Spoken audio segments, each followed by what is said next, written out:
Je pense que j'ai toujours eu cette envie et cette obsession de créer une image qui se rapproche au maximum de celle du cinéma. Alors j'ai expérimenté. J'ai essayé d'apprendre de mes erreurs. Et j'ai englouti un maximum de connaissances sur le sujet.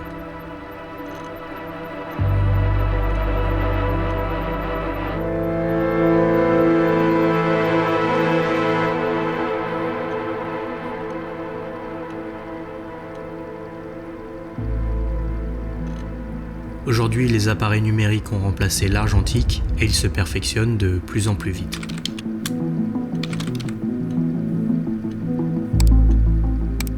Mais un problème subsiste, la combinaison d'un capteur ultra défini avec les optiques photo modernes rend une image trop parfaite, trop chirurgicale. Bien sûr, il est possible d'utiliser des optiques vintage qui vont ajouter plus de caractère, mais tout le monde ne veut pas forcément en utiliser ou ne veulent pas investir dans des optiques cinéma qui coûtent un bras. Dans tous les cas, vous perdez les options disponibles sur ceux qui sont électroniques, comme la mise au point automatique. Une solution s'offre à nous pour garder le rendu et les fonctionnalités des objectifs modernes, tout en se rapprochant d'une image de film. Ces filtres peuvent être utilisés pour adoucir les taches et les rides sur les personnes en réduisant la netteté de l'image. Ils peuvent également être utilisés pour décontraster et créer des halos ou des effets de brillance sur les sources de lumière spéculaires d'une scène. Généralement, il en existe de différentes puissances d'effets qui vont donner un look plus ou moins prononcé.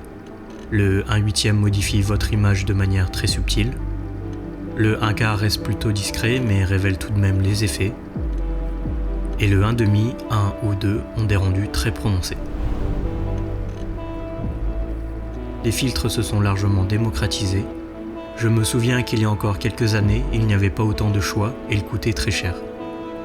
Je possède le Tiffen Black Pro Mist 1/4 qui est probablement un des plus connus, qui m'avait coûté à l'époque 130 €. Alors certes, c'est un certain coût pour avoir un changement subtil, mais comme je l'ai expliqué plus tôt, il en existe aujourd'hui qui sont vraiment abordables. Pour vous montrer le rendu, je vais vous mettre en comparaison le Tiffen Black Pro Mist, le Cheese Filter que Griffon Lens m'a gentiment envoyé, et le Quartz Line Mist que j'ai emprunté.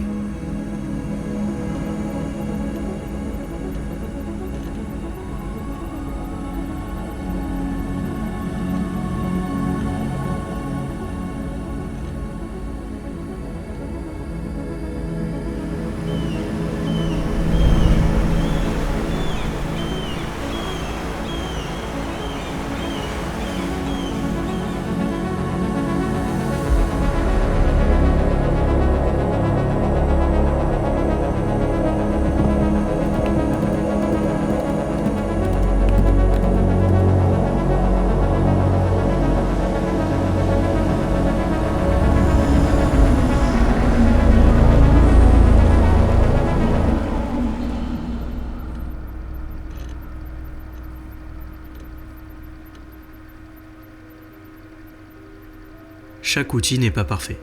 Il y a tellement de choix et de prix bas que l'on peut tomber sur des versions qui ne sont pas terribles.